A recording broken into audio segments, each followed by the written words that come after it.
All right, this is an emergency podcast. Emergency I Am Rapaport Stereo podcast. We are the patent holders of the emergency podcast, despite what some other podcasts people might be saying. If ever there's been a time for an emergency podcast, this is it. Yep.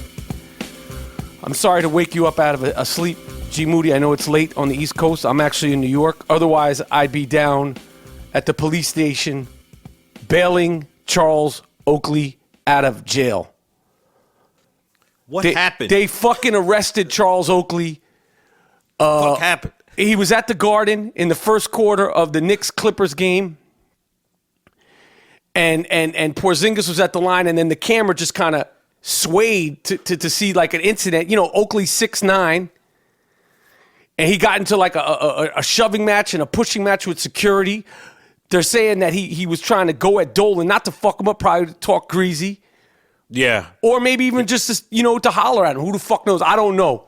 Right. If I was in New York, I'd be at the police station right now bailing him out with my own money. And the security hemmed him up, grabbed him up. He didn't really resist security too much. They brought him to the corner, like by where the players come in and come out onto the court. The crowd could see it because it's Charles Oakley. He's a big guy, and it's right there down by courtside. The crowd started chanting, Oakley, Oakley, Oakley. Yeah. Then they arrested Charles Oakley, and he's in custody. And then Mike Breen, who's a Knicks fan, he said, yo, Charles Oakley is a beloved player in New York. That's why the fans always loved him. And they fucking arrested Charles Oakley, man. They fucking arrested Oak, man. The crowd went fucking crazy. And you know what, G? Yo. His frustration is what all Knick fans have been feeling since 1999. The chaos, the disappointment, the heartbreak, the confusion. We have Knicks fans getting into fights and arguments with other Knicks fans. We have the New York Post writers getting into beefs with the Daily News writers. We have like a civil war amongst Knicks fans. And you know what? It shouldn't be that way. This is how frustrating it is. It's a shit show. It's a fucking shit show.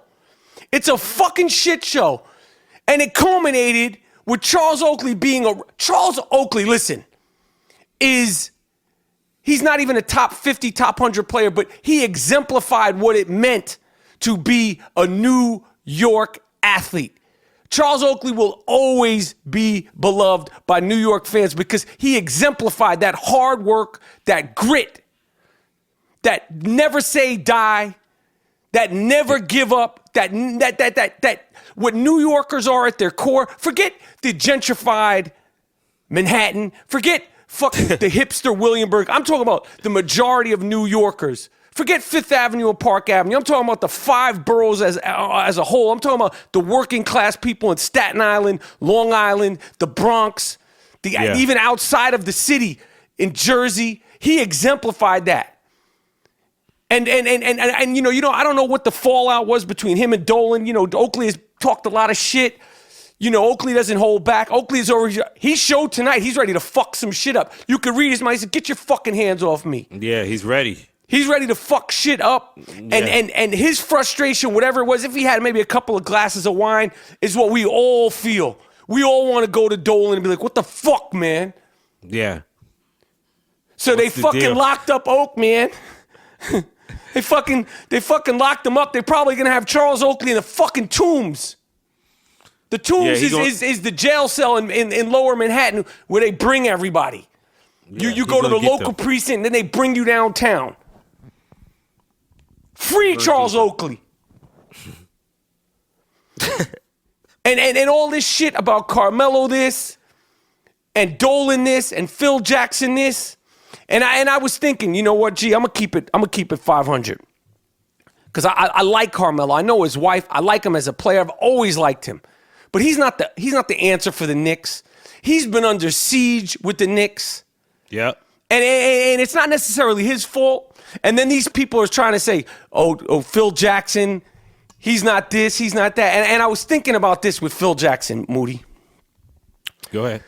Phil Jackson knows more about basketball than almost any living person. Phil Jackson has played against, battled in the trenches with every single top 50 player in the NBA history. Phil Jackson was playing against Lou Alcindor. Phil Jackson was playing against Wilt Chamberlain, Elgin Baylor, Jerry West, the original Big Three. Before Kareem was Kareem, Phil Jackson was playing against Lou when he was with the Milwaukee Bucks.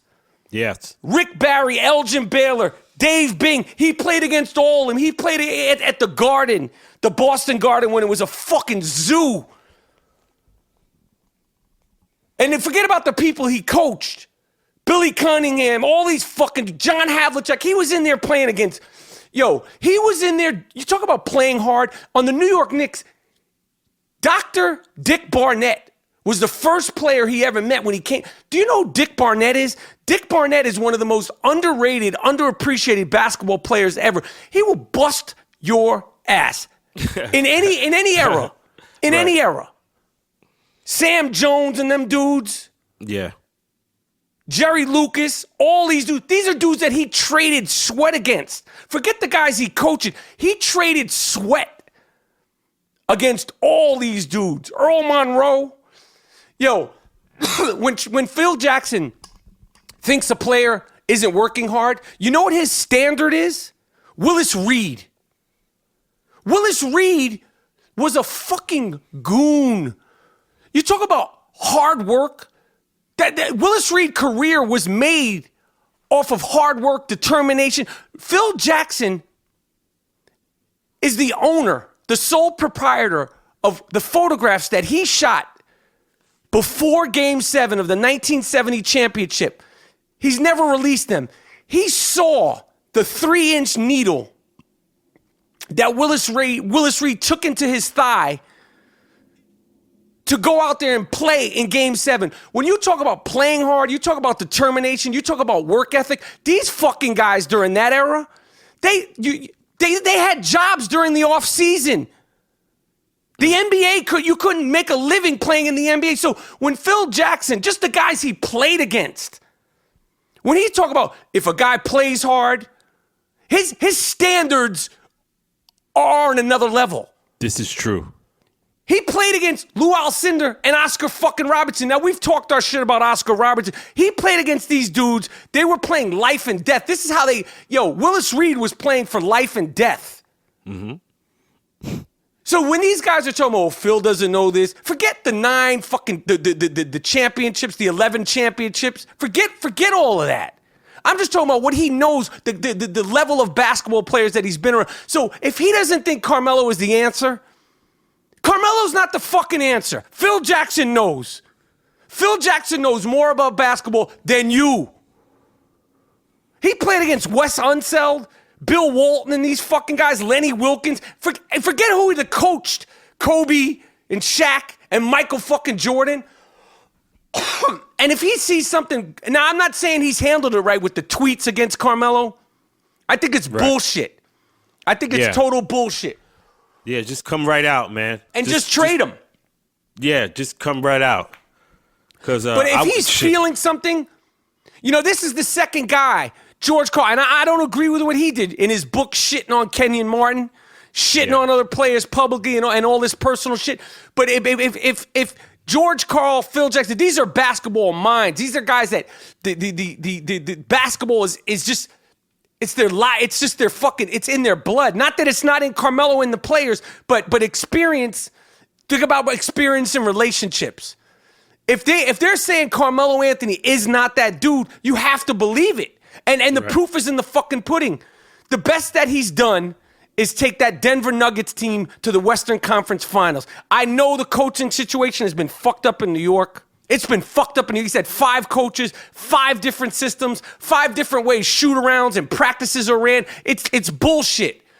But at the end of the day, that je ne sais quoi, that charisma, that it factor on the court as a winner, as a champion, the only time Carmelo exuded it was at Syracuse, and he should have been in the NBA. He should have went straight from high school to the NBA. It's a fucking shit show in New York, man. They arrested Charles Oakley. People are shitting on Phil Jackson. People are shitting on Carmelo. There's a civil war.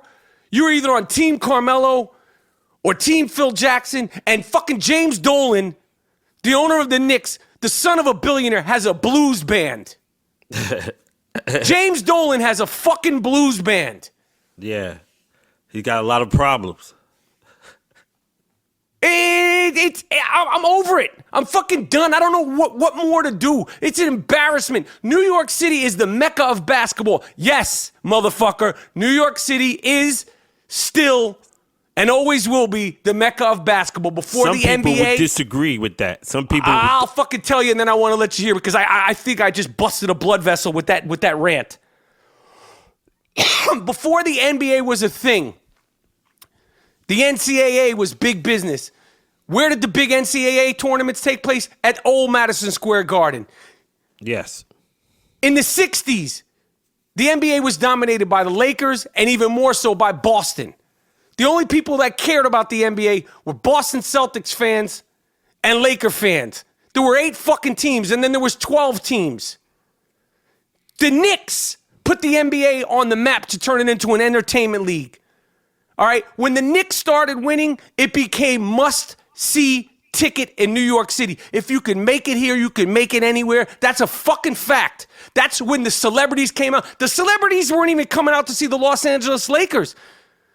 In the 60s, 69, 70, that team, when they had the team that exuded, that exemplified New York, Dave DeBusschere, Dick Barnett, Earl the Pearl Monroe came in 73, Walt Clyde Frazier, Bill Bradley, Cazzie Russell, and so on and so on and so on. It exemplified New York, and they started winning. They were coached by a fucking New York City Jew, Red Holtzman. It exemplified everything, the fabric, the core of New York City. That's when Bill Cosby, Barbra Streisand, and all of them. I talk about this when the Garden was eating. And when that team won, the NBA basketball players became stars like they had never become before. All right, and on top of that, just the players that we've put out, the list, you know who they are. Fucking Kareem Abdul-Jabbar, Bernard King, Bob Cousy, New York, and the fabric of New York, the architectural fabric of New York is built around basketball courts. New York City will always be the mecca of basketball. I don't give a fuck what anybody says. Okay. Please tell me why you disagree with me, Mr. Moody. Nobody cares about that shit now, man. I mean, they haven't, this team and this franchise are not relevant. No matter what you say, you can go back to the old days and sing till the fucking cows come home. But nobody cares about the New York Knicks. It's about Cleveland. It's about Golden State, Chicago to an extent. Y'all, New York, that's the old days, man. Nobody gives a fuck about all that Willis Reed shit. Only you. No, it's not only me. I'm talking about the texture of basketball. Why do you think dudes come to New York and they want to show their ass? Why do you think dudes come to New York, they want to get 55, they want to get 61, everybody wants to show their ass, they want to kick ass at the Garden because it's the world's most famous arena. That's why. That's never going to change. That's historical. It is the world's most famous arena. That's why motherfuckers come in there and they want to get hype. And that's why the New York City will always be the mecca of basketball, regardless of the fact that the Knicks are a fucking shit show. The Knicks are a fucking shit show, G. I hate to fucking admit it. I don't know what the fucking answer is, man. I don't know what the fucking answer. They got Jeff fucking Hornacek, and it has to do with the culture. The Oakleys aren't around. Marv Albert. I love Mike Breen. He's my fucking man. I love Mike Breen. He's been on the podcast. Couldn't be a classier, nicer guy. I love him as an announcer. But they got rid of Marv Albert because he criticized the Knicks. They got rid of Charles Oakley because he criticized the Knicks. Right. This is why we're fucked, man. We don't have that culture. It sounds crazy. Like, well, what is Marv Albert and Charles Oakley going to do now? I'm saying it just all has to do with the history, man, of this team. And like the culture. This is the New York Knicks. This is their 70th season as a franchise. And we were in it. They arrested Charles Oakley tonight? This is an emergency. I am Rapaport Stereo Podcast. If there's ever been a need or a call for an emergency podcast, this is it. Charles Oakley is in the tombs right now. G. Moody. Yeah. Please remind the people of your night in the tombs in like 91, 92. Please tell everybody that story. Oh, man, I can't remember that story, man. That was a bad memory. I know, but please, just so I could breathe, please share that with the people. You've talked about it before. That's when I'll do the short version. G. Moody got this is in the 20s. You got arrested for hopping the turnstile in New York. You didn't have your ID. They brought your ass to the tombs. You're in there. Yeah. I don't know where I was, why you didn't call me. I'd have came got you. I'm like calling G for like 3 days. 3 days later, he was like, yo, I was locked up, son. I was like, what the fuck happened? He tells me the story. I was like, shit, what was that like? He said, I was in there. Dudes was trying to wild out. They were wilding. I said, what happened? He said, well, the first dude, I'm in there eating my bologna. I could feel his energy. This is you telling the story to me. I'm telling the story right now. The dude was like kind of circling. He's fucking with everybody. You said you were on your Sean Penn in the movie Bad Boys shit. Yep. They gave you your sloppy bologna. Right? With the thick ass cheese. And this is when the quote that lives in infamy said, the guy said to you, and he called you Duke. He said, because Duke, we say Duke now, but at the time, Duke was like man in New York City, especially in Brooklyn. Duke was like, what's up? It was, what up, son? What up, Duke? It was just like kind of like saying, what up, man? What up, dude? So he said, yo, Duke. Yeah. He said to you while G. Moody was eating his bologna, trying to do his Sean Penn shit to intimidate the guy, he said to you, hey, yo, Duke, you get hype? That's what he said to G. Moody. And you had never heard that term. I've never heard it since. Yep. And you said, I don't get hype, but I don't like... No, you said, what did you say? Give your quote. It's a fantastic quote.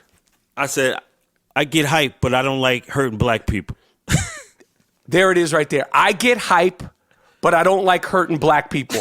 And there's a calmness about G. Moody. If you never met him, you could tell right here. G. Moody has been dealing with me since 1982. He's never been rattled by me. There's a certain calmness that the Moodys have. Dean Moody, his brother, has it. Baba Moody, she has it. Yes. His sister, Kimberly Moody, she has it. They have a certain calmness. Otherwise, I don't think you probably would have fucking kicked me to the curb a long time ago. He doesn't get rattled by much. And the guy could probably, like, your calmness probably freaked him out. And then he went to go fuck with somebody else.